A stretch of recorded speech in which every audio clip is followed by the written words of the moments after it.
I'm Sonia Siganporia, and I'm joined here by Melissa Hui, one of our instructors from the UX Designer Nanodegree program. Melissa, we're so excited to have you here. Thanks so much for having me. So why don't you introduce yourself and tell us a little bit about your professional background? Yeah. So I've been in the industry for about over 10 years now. Primarily, most of it's been in Silicon Valley, and I've worked in product design and product development for the vast majority of that time. So I've done roles everything from interaction design to user research to design strategy, and now I actually apply design to organizational change and leadership. So I've been in a lot of companies, big and small, and definitely excited to share some of that experience. Awesome. So UX can encompass a couple different disciplines. So what does UX experience design mean to you? Yeah, so to me, user experience is a very holistic approach to solving problems, both creatively and empathetically. And so user experience is creating new products, new services, new experiences, or even like value propositions, and doing that all in service of being people-centric. So how do we design for real people in the real world? And to me, it is an incredible opportunity professionally to not only take all the things that are amazing about being a creative and being someone who loves technology and being able to put all that together and do this in service of others. So helping others through the profession that you have. That's awesome. So let's dive deeper a little bit into your time as a UX designer. So how did you get into this field? When I was in university, it wasn't a thing. This journey of kind of trying to figure out how I could be creative, how I could work with technology and still have an impact. So previous to going to college, I'd actually explored things like human psychology and digital design and media, and I was like, how do I put all these things together? And it wasn't until I had an internship with a video game company, and someone actually was showing me low fidelity wireframes. I was like, what is this? How is this going to get to a website? And they're like, oh no, this is a part of a process. It's a part of a design process. And so I was like, oh, okay. I can take all the things I've learned and I can put them into this process, and I can basically solve real world challenges in the context of using all these tools and all this knowledge. So that's how I got into the field, completely just wandered into unexpectedly, and it ended up being one of the best things I've ever done. And what do you think people can do now to prepare to get into this field? I think that there are a lot of different avenues in. One of the great things about user experience is that there's not any one definitive way to get into the field. And so I think that the best things that people can do is to, one, really have an awareness of where their current skills are and what they can transfer into user experience. The other piece is that just having a learner's mindset. The industry shifts so quickly, the technologies that we're designing for are changing very, very rapidly. And so there's never really kind of a one spot or one set of knowledge that you can have. And so getting really good at adapting and learning new things and recognizing where you need to fill in some of your gaps, that's really just the vast majority of what it takes to be a designer, is to get good at learning and adapting. Mm-hmm. So why do you think Udacity's UX Designer Nanodegree program is a great way to learn user experience? Great question. So I think that Udacity is one of the best platforms and they have courses that are amazing in terms of getting real practical and grounded experience. And I can see that in the types of projects that they actually have you doing, and then also the quality of the instructors. So many of the instructors are real world practitioners, they're professionals, and they're very good at what they do. And so bringing that into the courses that they teach, you're going to get an experience where they are connecting it to something that is very, very real.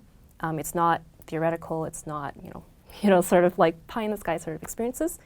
I can say for me personally, I've spent a good portion of my career in design education. So not only am I connecting real world experience to the capstone, I'm also bringing in a lot of understanding about how do we learn, what's the best way to break down fundamentals. And I can say that there are many other instructors at Udacity that have that same mentality about pairing education with real world. So I think it's going to be a great experience, and you're going to get the great sort of integration of all those pieces. What kind of jobs can people get in this field? There are a lot, but I will say that there's sort of like the ones that everyone recognizes. So, for example, the ones that are definitively in design, You're going to see things like interaction designer, product designer, user experience designer, anything that really touches the digital product design experience. You're going to have another layer of UX researchers or design researchers, so people who are focused on bringing human-centered insights into the design process. And then extended further out from that, you're going to have developers who are a little bit more design-focused, so they're like front-end designers, front-end developers, sorry, who are looking at integrating the engineering and the design process. And then you're also looking at design strategists or UX strategists who look at tying the design, all of the pieces that make design, to the business. And how do we create human-centered opportunities or connection points for customers? So you have your own design firm. So what do you look for when you're hiring UX professionals? There's a couple of things I look for. I think that one, designers who have very strong personal values that they like to reflect into their work and that they bring into the office. Individuals who are like very grounded and very authentic about why they're doing what they're doing and they can make that connection. Another is that they are focused on building equitable relationships. So what I mean by that is they are designers who think about the user and the customer, but they're also thinking about their peers, their colleagues, whoever is a part of that creative process. And then the last piece is designers who are always learning. There's really kind of no standstill for what makes you a good designer, and so you always have to be re-upping the experience that you bring. And so I think those three are the things that I'm really looking for. Other than that, designers who are collaborative, that they get excited and they geek out about things, they've got side projects, just something that shows that they're curious and they really want to bring as much of the real world into the context that they're working in. Mm-hmm. So what do you think other companies are looking for? Like, what does their ideal candidate look like? I think it's different from different perspectives. It depends on the size of the company, what they're working on, what products or services they're bringing into the market. But after 10 years in the industry, I think there's sort of a ideal candidate that they can kind of bring forth. And I think for them, it's someone who is very proactive. They're looking for how they can advocate for the user and for the customer. And they're kind of keeping that at the center of what they do. Another thing is that they are very communicative. They're willing to bring others into the process. They know that they are not someone who owns the design. They are the one who facilitates the design. And so they're bringing in other cross-functional groups and other roles. And I think the last piece that is just sort of universal to what they're looking for is whether or not they are able to drive outcomes. So design is not a perfect process. We kind of have to roll with whatever happens. And so a designer who can recognize that and yet still move forward and actually try to get solutions on the table and respond to it in a way that's, okay, maybe that didn't work, let's try this. That adaptiveness and that ability to push forward regardless is incredibly valuable to employers. What interview advice would you give individuals who are looking for a UX designer job? One of the best things that you can do as a designer in the process is to focus on the stories that you tell. So a lot of employers are looking for a sense of what you're capable of, what strengths you have, do you have an awareness of your weaknesses, and how are you navigating the journey that you're taking as a designer within the context of the projects that you have. And so getting really good at telling stories is a great way to connect with the interview or the interviewing team or the hiring team, because those are the things that they remember. Those are things that they take back. I think another portion of the process that designers can actually be really effective at is how do they take an employer through the end-to-end experience of a project that they have. A lot of times we think as designers, something that's interesting to me might not necessarily be interesting to the employer.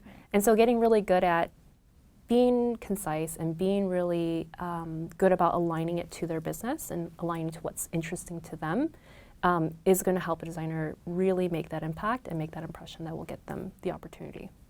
Can you share a personal experience that has helped you progress in the UX design field, and what were the takeaways from that? One of the things that I learned in design was actually from an experience very early in my career. And I was working for a Silicon Valley software company, and I had a director approach me, and he was like, hey, have you thought about maybe using design to rethink the way that our teams work together. And at the time I was a mid-level designer, and I was like, that's so weird. The only thing I design is apps and websites. But what he really kind of meant in that was, can you apply empathy? Can you apply creativity to some of the greater problems that we're having at the organization? Mainly, how do we collaborate? Designers, developers, product managers, marketing. How do we bring all of us together in a way that makes sense? Yeah. And that was like a huge aha moment to me, because I was like, wait a minute. I can take everything that I know from a design methods perspective and from a process perspective and actually change the way that we all work together and actually build a better product in service of the user. And that just like completely blew my mind. And so that was sort of the tipping point for me to think, oh, design, you can design anything. As long as you have an intuitive sense of how to apply design process and methods and empathy for whoever you're creating something for, you can apply it to anything. And I think that sort of took me to a lot of different opportunities that I wouldn't have previously thought of. And I think that's what a UX designer can actually benefit from, is what other contexts can I be valuable? And I think that produces some really amazing portfolio pieces, but also some really great work experiences. Definitely. So you've worked as a full-time freelance UX designer for years with many big, large corporate clients like Google, Cisco, and Adobe. So what are your tips and tricks for landing freelance gigs? So I think that there are three things that you really need to bear in mind when you actually start looking for these opportunities. One is the ability to understand what you are capable. So what makes you great as a designer, and who might be looking for that. So really matching that need to what you're capable of delivering. And so that's sort of the first piece, is having an awareness and really kind of zeroing in on how do you take that to employers or clients.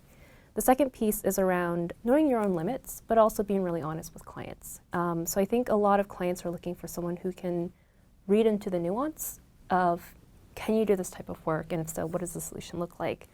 A great designer knows what they're capable of doing and what the client's actually trying to achieve, and meshes the two together in a very seamless way. So being able to tell a client, yes, I can do that, but also knowing when you can tell them, that's probably not what I'm capable of doing, or can we try this approach instead? Right. And I think the last piece is just building really great relationships. Doing it with a really real sense of generosity and giving, community. I think a lot of designers think that, oh, if I get into a situation where I'm working with a client, it's about the money, it's about the sort of compelling nature of the project, but really it's about the relationship. And so providing value to clients and kind of being very thoughtful about that, those are the things that help you build the relationships that will help you build your career. Can you walk me through a freelance gig that you're really proud of landing and your takeaways from that? One of the clients that I really loved working with was back in 2015. And I was just getting back from a trip to Asia. I was getting to understand the tech ecosystem out there, which is a little different from here in the States. And I kept hearing this startup. Everyone was talking about it, and it's like, oh, that sounds interesting. They're like, yeah, they just did a US market expansion. We're not sure what they're struggling with, but they might be really interesting to talk to. And so I was like, ooh, I want to know what they're about. So I did my research. I started thinking about like what type of challenges might they have. So I applied design process to understanding what might be the opportunity. And I reached out to their team and I said, hey, you know, I would love to learn a little bit more about your business and maybe see if there's an opportunity to support it. And sure enough, that research was very true to form. And they were like, yeah, we have challenges with X, Y, and Z, and we'd love to see how design can be a part of that transformation of our business. And so it kicked off an amazing partnership.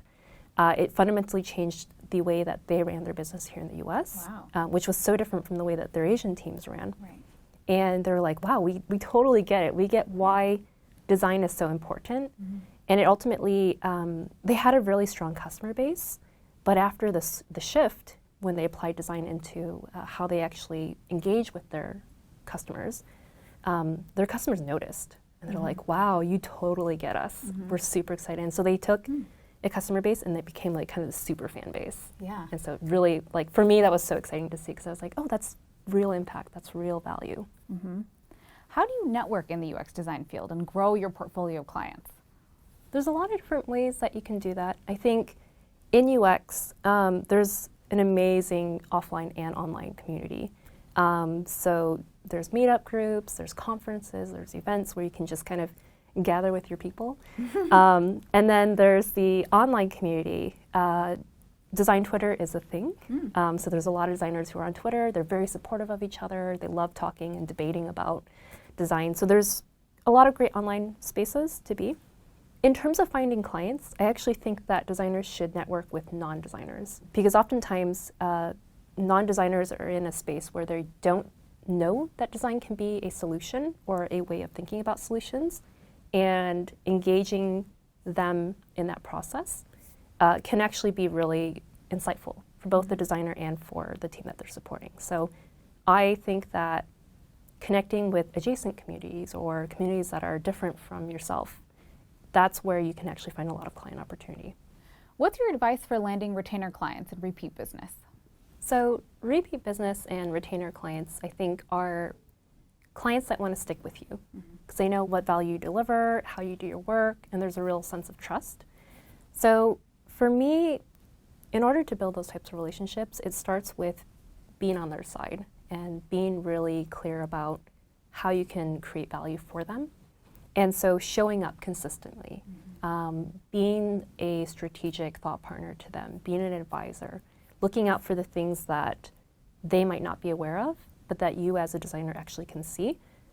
Those are really, really valuable interactions. And clients that can see that you're going to go to bat for them for whatever they're working on, they're going to come back and they're going to look for opportunities to continue to partner with you. Where do you think the UX designer field is going, and how do you think professionals can prepare for that? From my perspective, I think UX design is a ever-growing field. It's sort of very rapidly finding its own branches and kind of moving away from just a solid one-line definition. So design can be applied to a lot of different things. And I think with that, to be successful in the field is to get a very strong sense of the fundamentals, understand design process, design craft, but then also looking for things that interest you and following those interests and those inclinations into other areas where design can be really interesting. So it's to say that design today will look very different from design 2 to 5 years from now, and that's totally okay. As long as we all kind of focus on how do we design for people, how do we create a process that makes sense and fits into the working styles of other professionals, I think design can go in a lot of different directions, and people really have the opportunity to define what they want from that experience. Melissa, thanks so much for joining us and providing us so much insight into the UX design profession. This was a lot of fun. Thanks.